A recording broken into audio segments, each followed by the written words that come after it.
Hey there, welcome to ConTessa's How to Freelance in the RPG Industry panel. I am Sarah, I'm going to be the moderator. This panel will be addressing some commonly asked questions about freelancing in the RPG industry. With me today are Michelle and Bree, and I'm going to let them introduce themselves. As for me as your moderator, I am one of the co-organizers of ConTessa. But in addition to that, my daytime job, I'm actually a freelancer who provides illustration and layout for RPGs. So, Michelle, why don't you go ahead and tell everyone who you are? All right. Hi, I'm Michelle Lyons-McFarland. I've been freelancing and doing other stuff in the industry and since about the year 2000. So like this whole millennia so far. It's very exciting. I've worked in-house at FASA Corporation and Wizards of the Coast, and then I've freelanced on my own since then. I'm currently co-owner of Growling Door Games, which I run with my husband, Matthew McFarland. I edit, I write, I do some development, I occasionally do some art direction, and that's so pretty because when you own your business, you kind of have to do all the things. But yeah, I've been doing it for companies all over the place for a while now, so that's my thing. Wow, that's really impressive. That's very cool. And I like the different areas that you cover that you're able to bring to this. Mm-hmm. All right, Bree, tell us all about you. Um, I'm Brianna Sheldon, and I have been doing freelance in RPGs for like 3 years now. I'm not actually sure. I don't keep good records. Um, I have worked with FASA, Margaret Weiss Productions, Onyx Path, and I recently worked on Benjamin Warner's A World of Dew supplement, The Sound of Water. And I do writing, I do editing, proofreading for Worlds Without Master and a couple of other projects, as well as I do a little bit of mechanics development, which is actually my favorite thing to do, but actually much harder to get into than you would think. So that's most of what I do. That is very awesome. And I am totally making a note. I'm going to ask you about the mechanics development later. Um, but yeah, it sounds like both of you have a pretty wide range of companies that you work with. That's super cool. So, because one of the things that people want, frequently ask whenever you tell them you're a freelancer in the RPG industry is they want to know how you got started. So Bree, did you start out by working for these bigger companies, or did you do some stuff on your own? How did you get into this? I started writing stuff on my own, but I haven't actually published anything individually yet. What happened was there was an open call for 1879 for FASA, and I've always wanted to work for FASA as a huge Shadowrun fan. So I put in my name, and as I have found with the industry, it is often better to know somebody to get in, which is hard for new people, but I tend to insert myself into other people's lives pretty quickly. And I knew somebody, so they gave me a chance. And I think nepotism is actually an unfortunate problem in the RPG industry, but it was beneficial to me, so I can't complain too much. But I kind of just have to put myself out there, and there is a huge barrier for new people as well as women. So I kind of had to jump through some hurdles to get my name on the list. While I do want to, I'll switch over to Michelle in a second. What kind of barriers do you mean? First of all, as somebody new to the industry, they always want people with a ton of experience, Yeah. which is impossible to get unless you actually get hired. Right. It's that like terrible catch-22 that people coming out of college face too. Yeah, Yeah. it's definitely a huge problem, and there also is this kind of unspoken written rule, like everybody else has it written down, but they don't say it, that if you're a woman and you're trying to get a job writing, you are going to encounter a lot of opposition because it's assumed that you don't know as much, which is a problem. and it's assumed you don't have as much experience. Because, like, I know that Michelle has done a ton, but if I'm speaking to other people, her name is not what comes up whenever they talk about professional freelancers. And that kind of thing made it hard for me to think that I could do it. You know, all of the people I was encountering were men. And it's hard to be like, yeah, I can get into the industry whenever there are like no one freelancers that I'd ever heard of. I think that's a really good segue into Michelle, if you want to tell us how you got started and Um, maybe speak to a little bit of what Brie was saying. sure. So I got started. Again, there was an open call from FASA back when it was in Chicago and the whole thing for people to work on BattleTech. Not just BattleTech, but to be a freelance editor, and what they needed mostly at that point was BattleTech. I responded to that, and over the course of 9 months and a visit to Chicago where I ended up at a completely wrong L stop, I ended up getting not a freelance job, but a full-time job. So I relocated to Chicago, and I worked at FASA in-house for about 11 months before they went under, because that's the way of these things. And when they went under, I was trying to find work and figure out what I was going to do, because I'd moved to a new city, and I had little toddlers then, and trying to figure things out. And so I decided to go to freelance, at least, to cover my bases for a while until I could figure out what I was going to do next. And that turned into full-time work. I went from there to freelancing with Wizards of the Coast, with everybody else, but that was right when the D20 SRD had been released.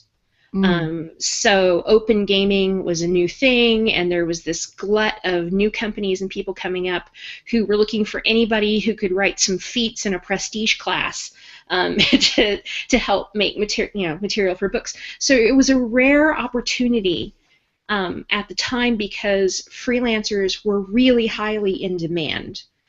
There was way more material that they wanted to publish than there were available people to write it.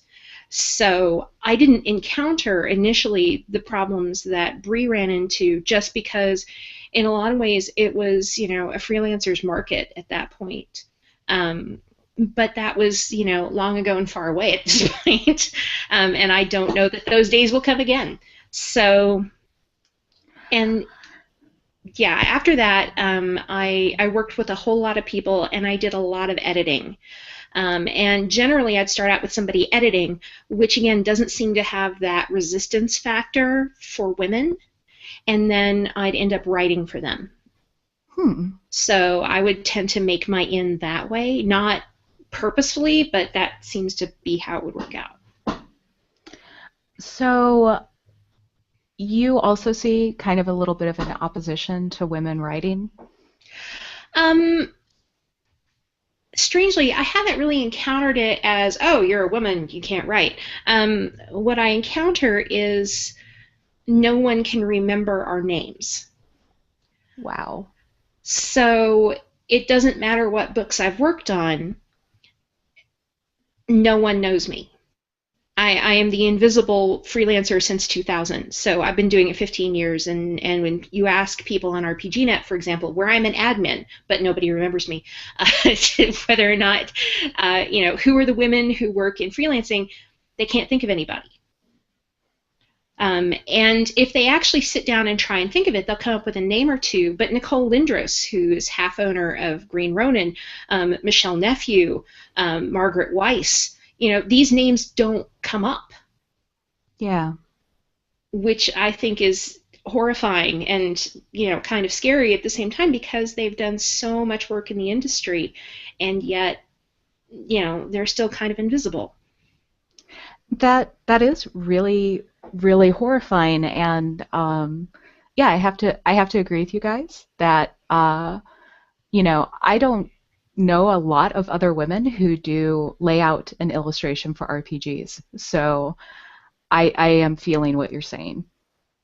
I think that also kind of lends its way to the next question, and we can position this primarily towards female freelancers, or it can be general. But what's some of the stuff you see people starting out doing that's like a common mistake that maybe you did yourself? I think that probably, I'll go ahead and take point on that one.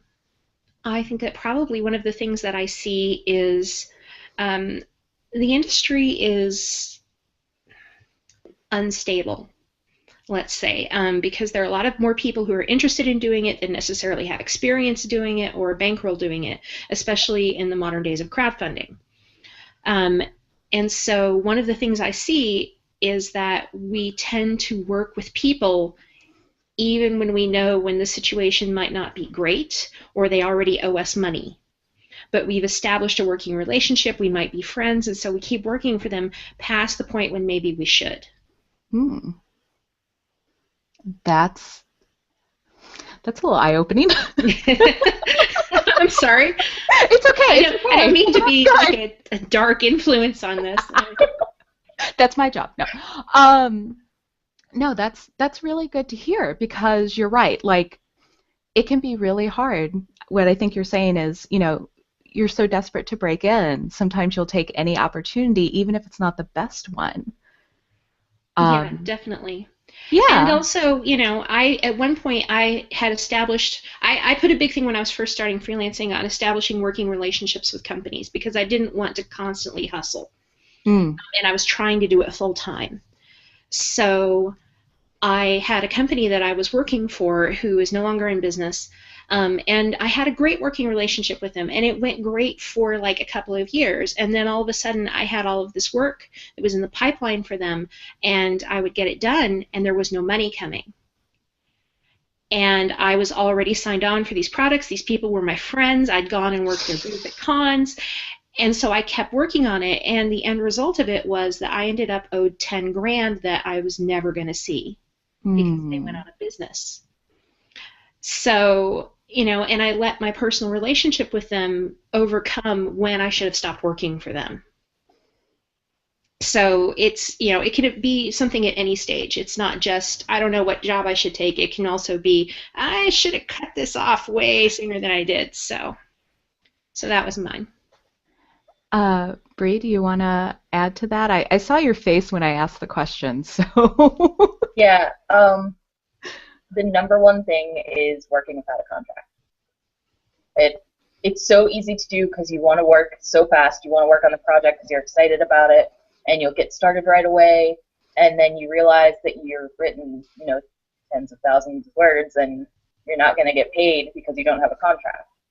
And I've seen a lot of people do it. I did it myself, and it was a huge mistake because the contract I ended up eventually signing was not good. And no one tells you these things. Like, no one told me whenever I was starting freelancing that you should make sure you have a contract before you start working, because it's not like they cover that in school or something. So actually, so that's really interesting, because I was going to ask you about that. Whenever I went to school for a visual communication degree, which is essentially graphic design and illustration. And I was lucky. My school, they covered stuff like contracts and pricing, which I was sad to find out that the pricing in RPGs is not the same as the pricing in regular illustration. But, and I think that's across the board. That's true.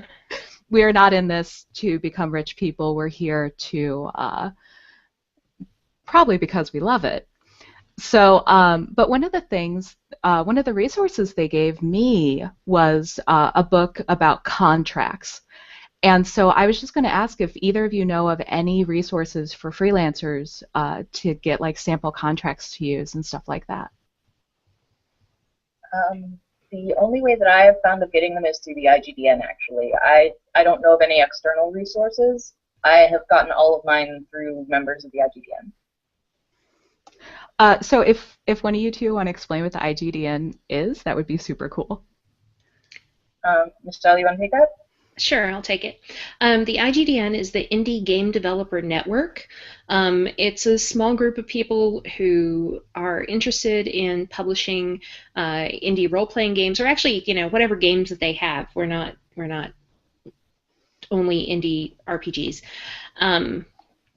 And have an eye to professionalism and getting their book out there and figuring out how to deal with distribution and all of those business type questions that go along with it. Because a lot of us have ideas about games, but that doesn't mean that we know the business end of it. Right. So we support each other, we share space at cons, and we try and give each other resources to help with questions like this. And it's we have membership is available. We have dues. Matthew McFarland is the membership coordinator, and if somebody wants to ping me, then I'm happy to put them in touch.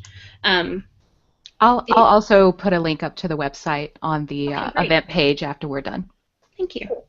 I have seen contracts available through the IGDN as well.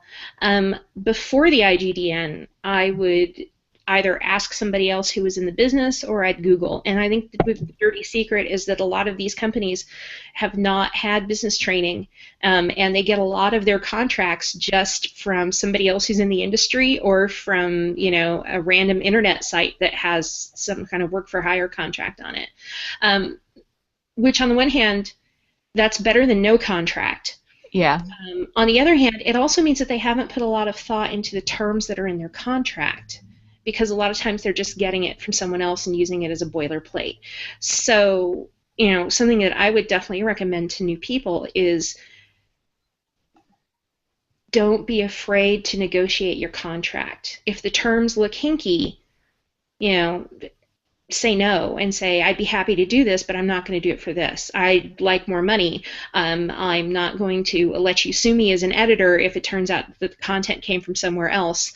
I'm not, you can have terms like that. You can negotiate when you're paid, and you should, because there's a good chance that the publishing company didn't really think about it. Yeah, I totally agree with you. And actually, our two current questions, Nicole Winchester, hi, mentions that she has several similar feelings and situations of overworking for the pay with some of her contract work in TV. So I think it's hard for women especially to value your time, which is, yeah, have to totally agree with that. And then Devin Parker said that knowing how much is reasonable to ask for your work has always been difficult. And we are going to address that in just a little bit, I promise. But you and Bree, stop me if you want to jump in. But you brought up something there, Michelle, about so you have the problem with the contracts and you have the problem with the experience. So how do you find who to work for? Because both of you started by answering an open call. So is it the same thing where your clients are the people you know? It's kind of been that way for me. I've found out who to work by. I'm okay at networking. I learned that from corporate. So I just get to know people pretty quickly. And I didn't do a lot of research before my first job, but once I did my first job and then I got into the industry a little bit more, I started asking a lot of questions. And all right, I have a question. Everyone, and I know I just cut you off, I'm a terrible moderator. But everyone always talks about research and asking questions after they find these companies, and I have no idea what you're talking about. I have no idea what I should be asking, so I would love it if you would tell me. Okay. The first thing I did was I did a lot of Googling on the companies. I looked at old threads and story games and RPGNet. Ooh. But isn't that kind of, I don't know, I mean, were you looking for what were you looking for, if I may ask? Scandals, to be honest. Yes. I figured I wanted you to say it, because, yeah, you were looking for people having a bad reputation, basically. Yeah, because eventually someone talks about it, especially if it's a big issue. And I also, because I kind of dove in and met a whole bunch of people really fast, and I'm not afraid typically to ask important and difficult questions, which a lot of people are, and that's totally justifiable because it can go scary places. But because I wasn't afraid to ask those questions, I found out the good and the bad pretty fast. Okay, that's very helpful. Thank you. But so I interrupted because, like I said, terrible moderator. You were telling me how you find most of your clients through people you know. Mm-hmm. I have a really big, I have a lot of people I know on G+ and Twitter. And I happen to know quite a few people who are semi-influential, as well as having the IGDN. So most of the people I've worked for, I've met either through G+ or through IGDN. And I look for open calls, or I'll like conveniently stick my head into a conversation when people are looking for things. But yeah, it's mostly people I know. Awesome. How about you, Michelle? So when I started out, back in the days before social media, what I did was, in sort of a panicked flurry, I sent out emails to all the companies that I knew their system, because at that point it wasn't just, it was the beginning of D20, but it wasn't there yet. So if I knew the system, I sent an email and I said, I'm really interested in working for you. I just worked for these people. Here's my, writing sample. Let me know if you have anything. And I proceeded to do that like every 2 months, because that's enough to get through. Yeah. And I was nice and professional, and I didn't go on forever, but I kept it to where it would bubble up. I also ended up going to Origins and Gen Con, and those were my schmooze cons, because I knew there was a significant amount of industry participation at the time. And I would go through, and I would go to the booth, and I would meet people, and I would get business cards, and I would go to the bar, which is easier at Origins because there's just one bar. And then I would chat people up and see what they were doing, and then I would follow up afterwards about, a week or two later with emails, and I would get a year's worth of work out of doing that. Wow. Pretty much, or at least 6 months, and then people who would remember me, and I'd touch base with them. So that's how I did it back in the day. It's much easier now with social media, because I don't necessarily need to go to Origins to see people anymore. I would say that my work nowadays comes mostly through people I know, but I know a lot of people. And initially it didn't. I was basically cold calling and looking for work. And that actually worked out pretty well, because at least for editors at the time, or writers who could prove that they could do mechanics, because that's something that's always kind of in demand. Those were areas that I was able to get into. And once I had a foothold and I was able to make my deadlines and turn something over that was reasonably clean, they were able to, I was able to get additional work.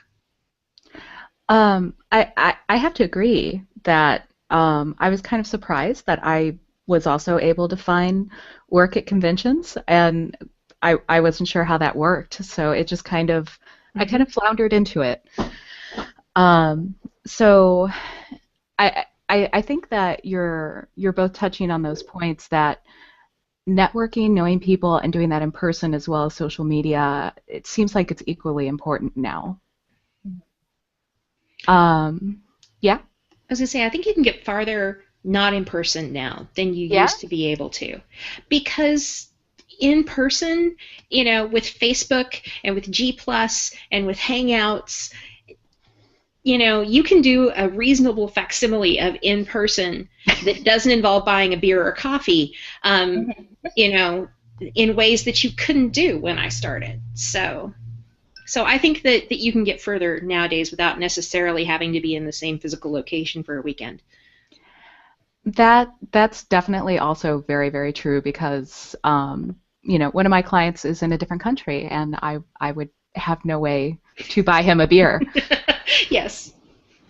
I would actually like to point out something very important here. Yeah. We keep on talking about buying someone a beer or meeting at the bar. That's actually a huge barrier for people who don't drink, and for people who aren't comfortable in bars. And I know a lot of people who have literally missed out on work because they didn't want to participate in that bar culture. So that actually is one of the things that I've noticed that makes it harder to get work if you're trying to avoid that scene. So that's something to watch out for as people looking for freelancers. Do something other than go to the bar. That's that's definitely right, because I know also there's a barrier just to going to a convention that not everyone can do. Um, so, whenever you already have the odds kind of stacked against you as a freelancer, and then you start adding these other barriers, it starts getting a little harder. Mm-hmm. You totally have something to say. Say it. No, I was going to say, if you don't want to do the bar scene, but you do have the wherewithal to make it to a convention where some industry people are that you want to talk to, one of the things that I started doing was scheduling coffee. Because people are generally willing to take 10 minutes away from the booth or whatever they're doing, or squeeze you in somewhere for coffee, whether or not you actually drink anything, but you get a soda or something.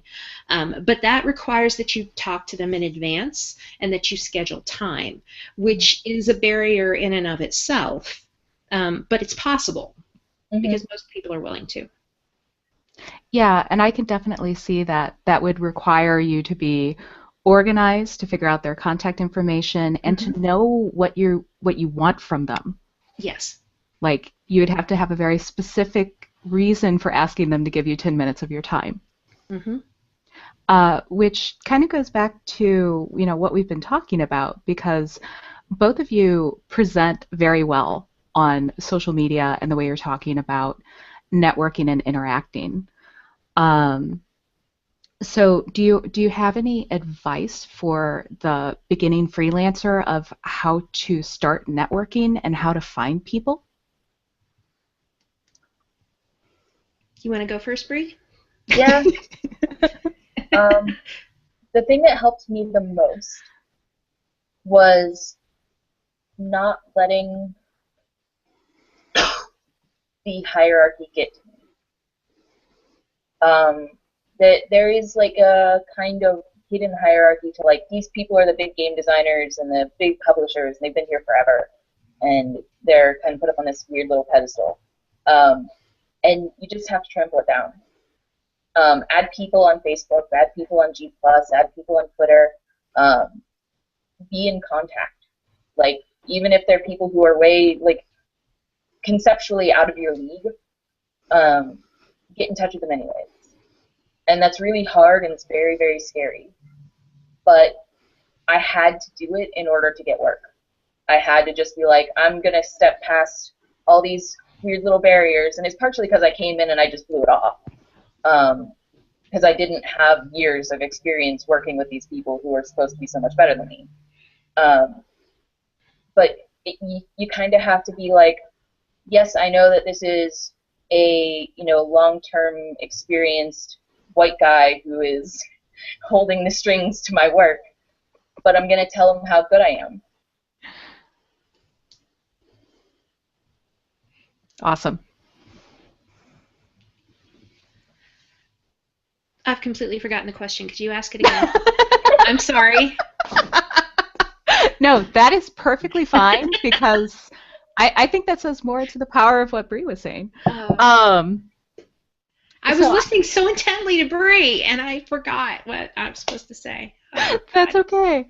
I was asking if you had advice on networking for beginning freelancers. Right, yes. It's a business. You're presenting as a business, right?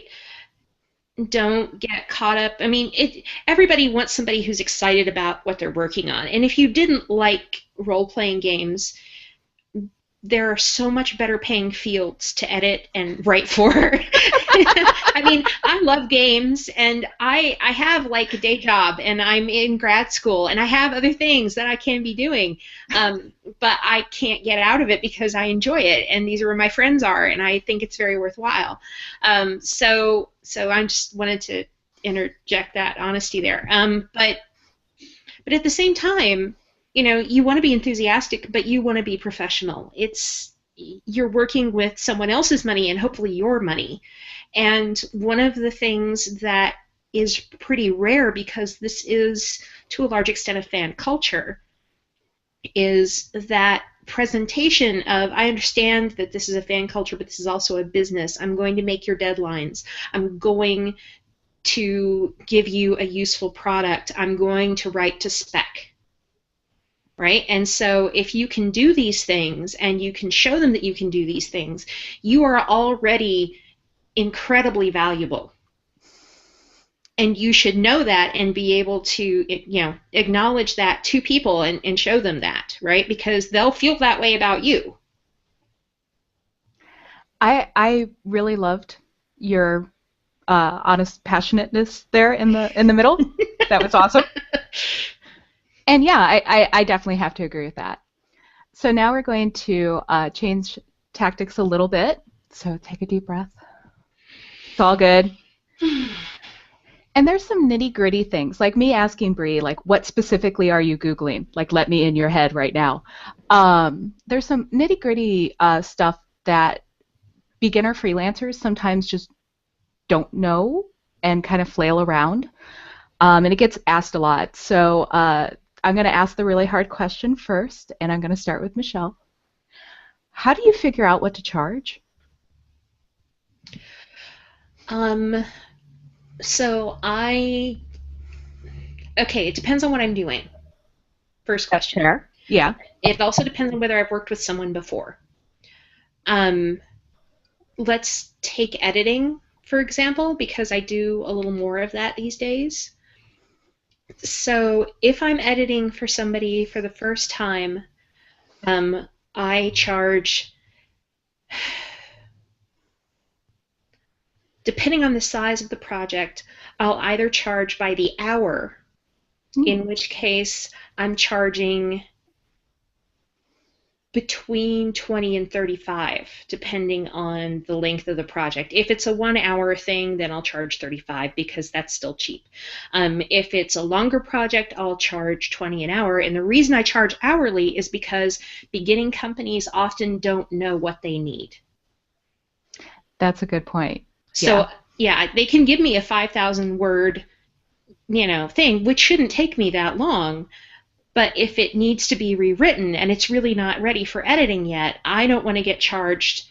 I don't want to get stuck making $50, when I should be, when it really needs way more work than that. So that's one thing.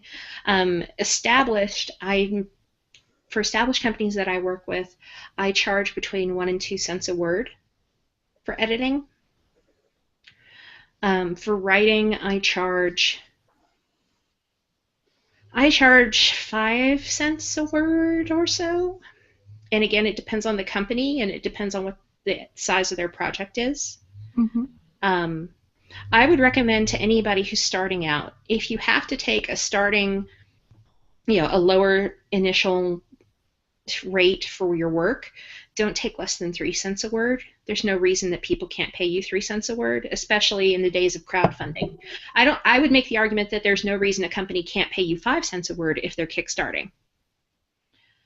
And I think that 5 cents a word is a perfectly reasonable amount of money to make. If they don't, if you're new, they can just give you fewer words, and then if you mess them up, they still don't owe you much.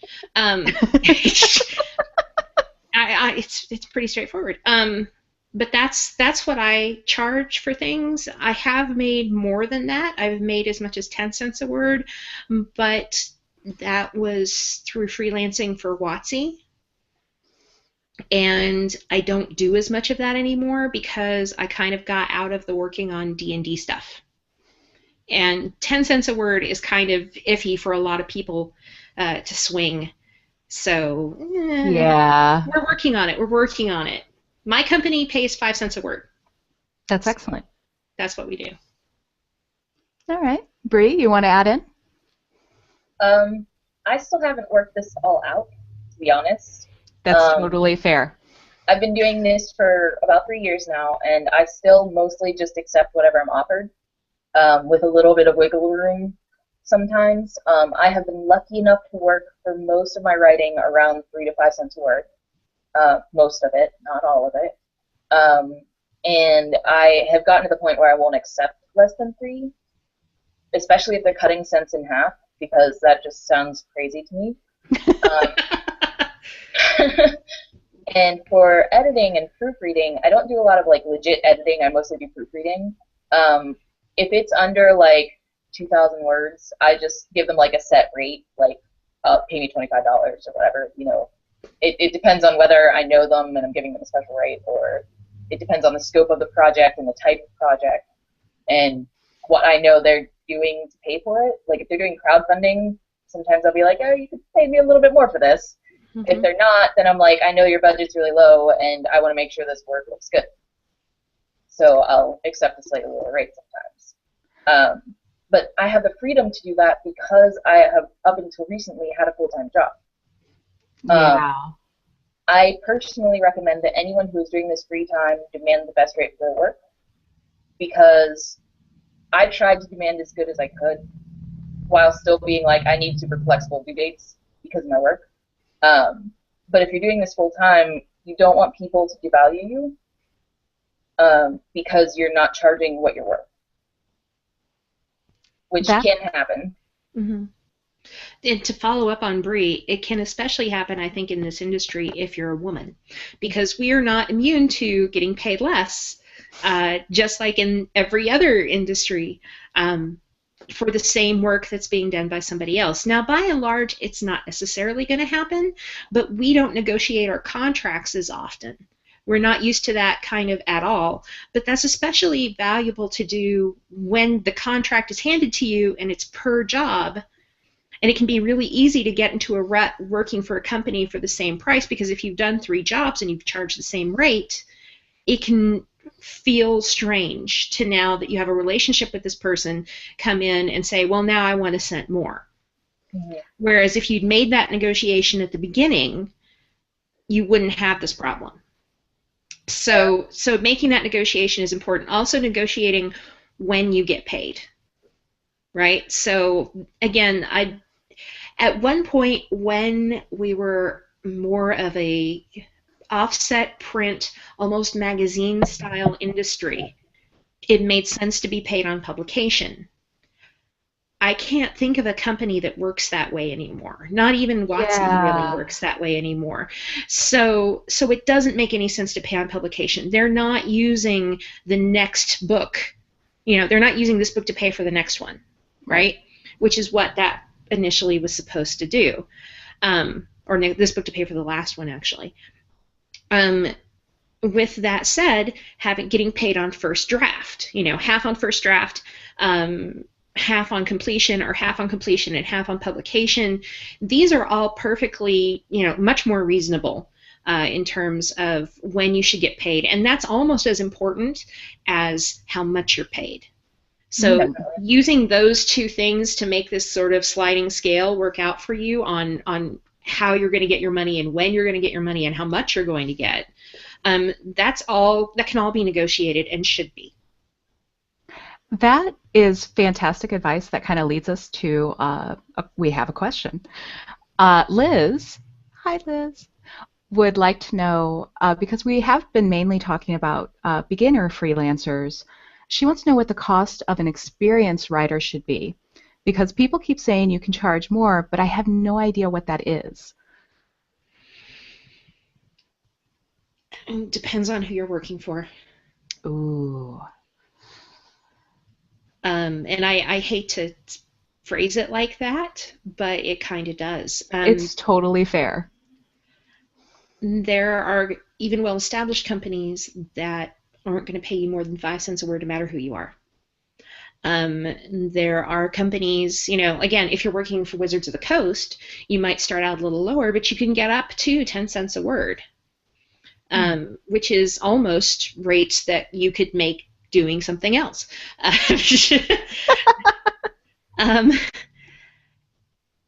It depends, again, on how valuable you make yourself.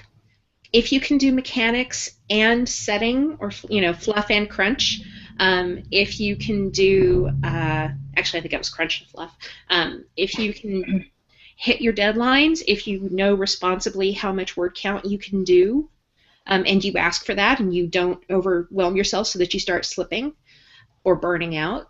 If you can do those things reliably and develop a working relationship with a company, you can get more over time. But you're going to have to go through a period of working with that company and establishing that relationship before they're going to give you that money. And for a lot of people I know who have actually worked outside the industry as writers and then come in, they've gone through a period of disillusionment because they really want to work on games, but they really want to make the amount of money that they know that they're worth.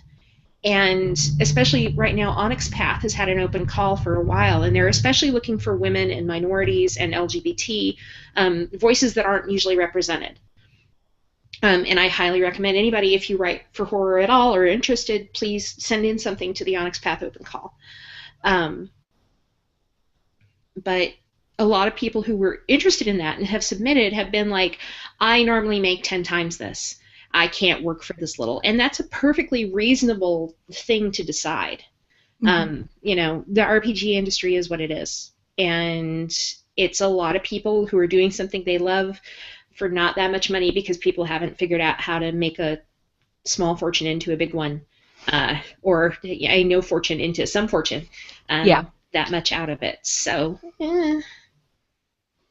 No, I think that's great. Do you have anything to add to that, Bri?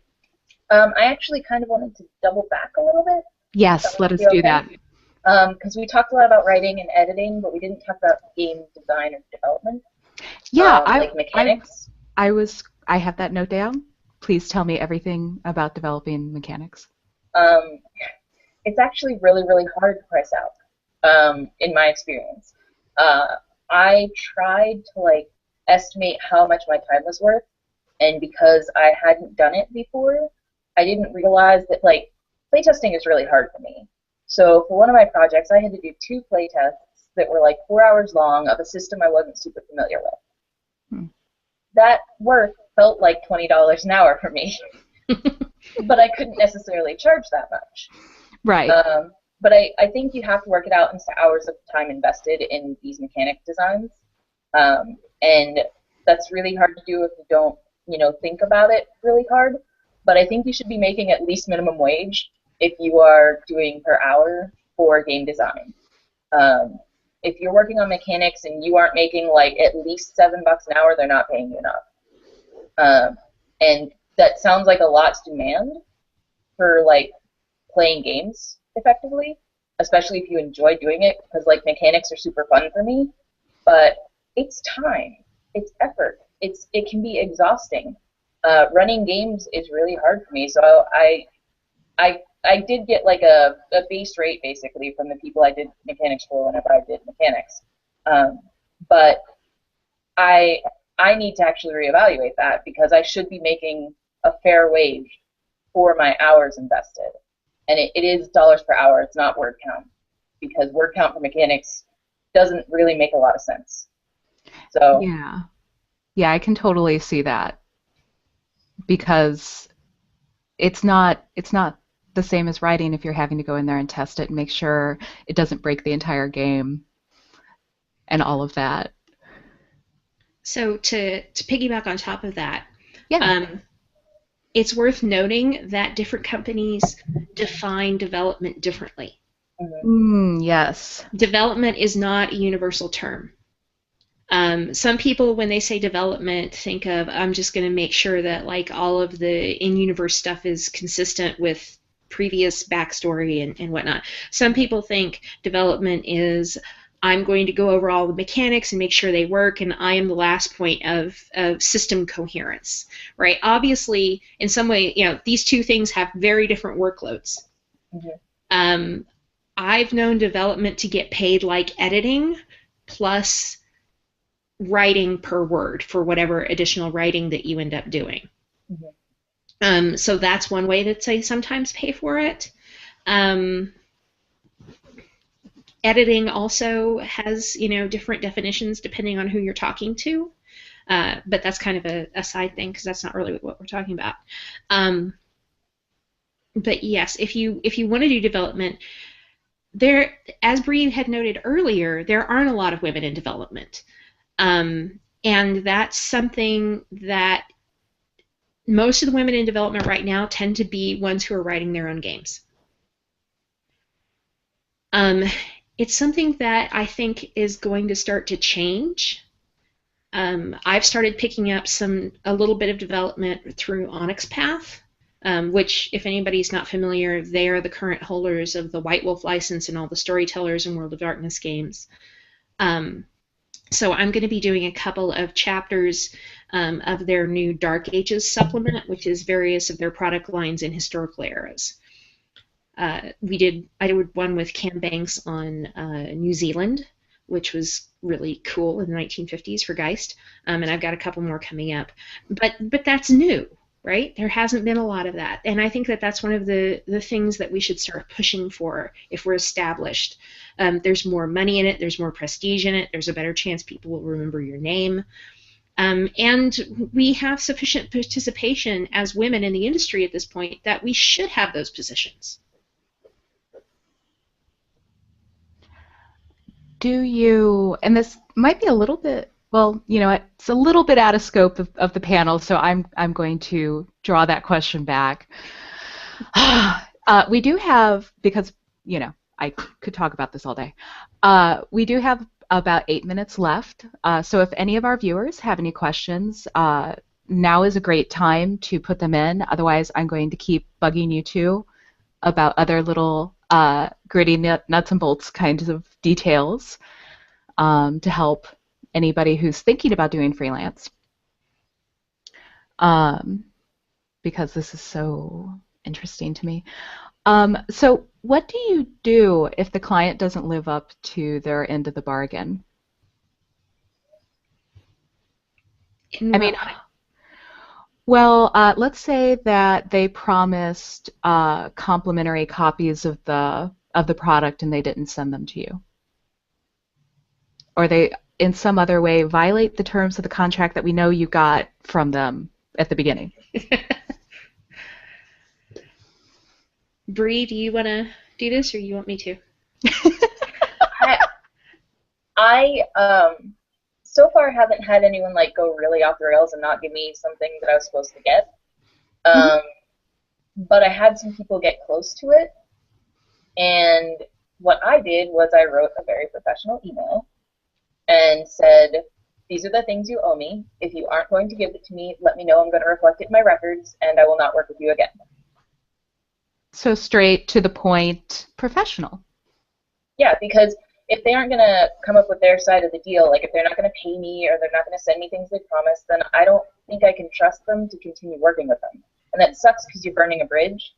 Yeah. But if you work for them next time, maybe they aren't going to pay you at all.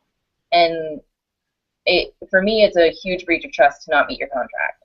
And I have failed at meeting my contracts before, and whenever I did, I wrote to the people and I was like, I didn't do this, you don't have to pay me, and I will help you figure out a way to meet the requirements, whatever I can do.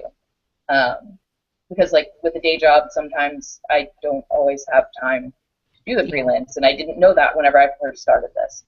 So if I breach a contract, it's my fault. I will take that problem along with me.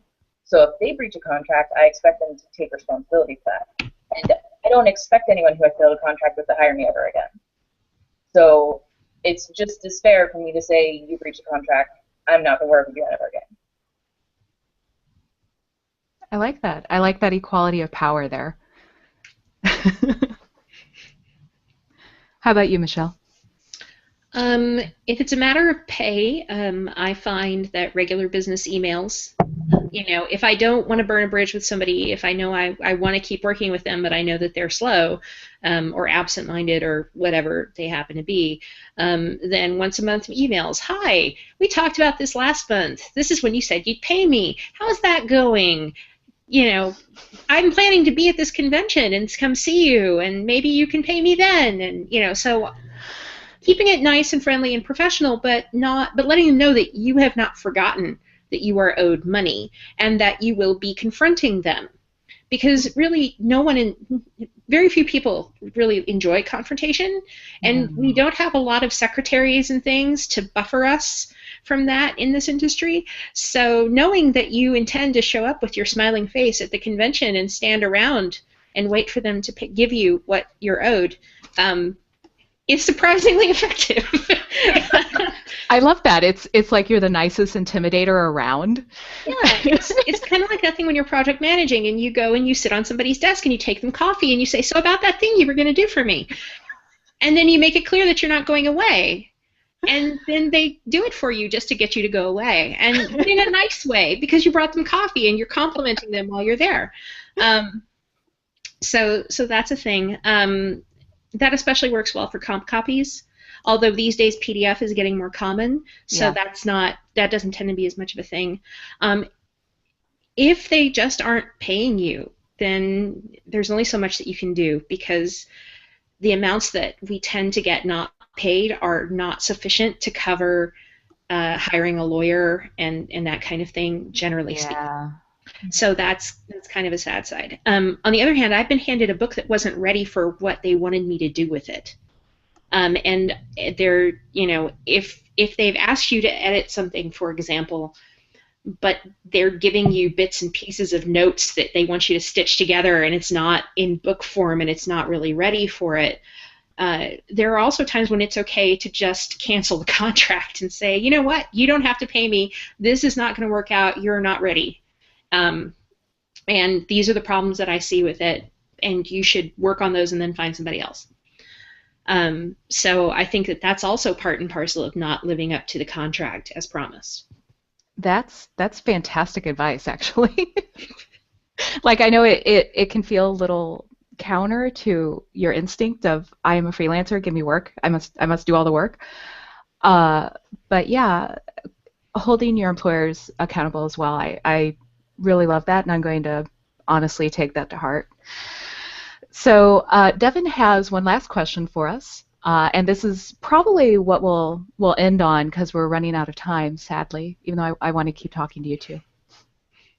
I assume this would be different for writers than for artists, but would you suggest or recommend any websites for displaying your portfolio or samples of your work? So Devin, I can list some resources for visual artists on the comments of this event. And if you two have any suggestions, definitely. But I kind of wanted to take his question and build on it. What do you want to see whenever you're looking up freelancers to figure out if you want to hire them or work with them? Because I know whenever I look at a lot of women's profiles, I can't even find their portfolio website listed anywhere. Sorry, Michelle. No, you go ahead. You go ahead. I have a really hard time with building up a writing profile, writing portfolio, because I can't use any of the stuff I wrote for the RPG industry because of contracts or NDAs, or it's in a book and I can't publish it elsewhere, which is really frustrating because I've done a significant amount of writing now, but I can't pull that out and show it to people. So it can be very difficult to build a portfolio for writers. And I don't know for visual artists, because I'm not one, if you can reuse your images for like portfolio use online, because people can steal them. So I can say that's part of my contract. My standard contract is that I get to use my own images that I've made to promote myself, because otherwise that would be crazy pants. Yeah, I don't know if there's a way around that for writers, to be honest. I have a suggestion. The first thing is that, again, this is one of the things that people don't tend to think about negotiating ahead of time, but it also means that they don't necessarily have anything against it. So what I've done is I've gone back to companies that I worked for and said, I have someone who's looking for a sample. Can I use X portion of what I wrote for you? And most of the time they've been open to that, right? Because they just don't want you to be reselling it to somebody else, or they're protected, but they don't really have anything in particular they're protecting it from. It's just they didn't think about it ahead of time. So that's one thing. The second is, give me your list of credits. Give me references. Hmm. You know, one of the nice things for us as opposed to the video game industry is you can work on a video game and not show up in the credits if you're a contractor or if you're just not one of the portions they put in the credits for it. But we have a credits page in pretty much every book. And, you know, if you've had something that's been published, or even if you have something that you've worked on that's going to be published, you can go ahead and list that on your CV and just put a note that it's not out yet. It may never come out, but at least you've worked on it and you can claim it. So that's what I would do. If you are wanting to get into the industry, you know, provide a short story, provide, you know, some flash fiction, provide, you know, work up a feat or a bit of mechanics, a playbook for Apocalypse World, something like that that you can provide to someone so that they can get an idea of what your writing's like. If depending on the game system that you like, you can also look up and see if there are any zines that are accepting material, because that's a good place to scout for talent. Mark Diaz Truman and Magpie currently has the Fate Codex. Yeah. So if you like doing Fate, that's an excellent opportunity to get published, and they pay. But they're not the only ones. So, and these days, true. I mean, with blogging and everything else, you know, you can put something up, and then you've got a sample that you can send to someone else. Yeah. And thank you, because that is very different from the kind of world I operate in, where it's a lot easier to be like, here is the goblin I drew. Do you like it? Okay, now pay me. So, which I'm totally simplifying, but you know. So I can definitely see why writing and editing, it's a little harder on how to provide samples of your work. So that is very cool. And sadly, we are out of time, which I am really truly sad, because I'm really enjoying this, and I feel like there's so much more we could cover. But I want to thank both of you for being on the panel. I want to thank our viewers and for all your lovely questions. That was a nice surprise. And thank you, and please go watch the rest of the panels. Today I will be on one later, but thankfully I won't have to talk as much. And but there's some really great panels, and if you missed the ones earlier, they're archived on the ConTessa page, so go to contessa.rocks, and you'll be able to find all of the panels for today. All right, say goodbye to the internet. Bye-bye. Bye. Thank Bye, you, internet. Sarah.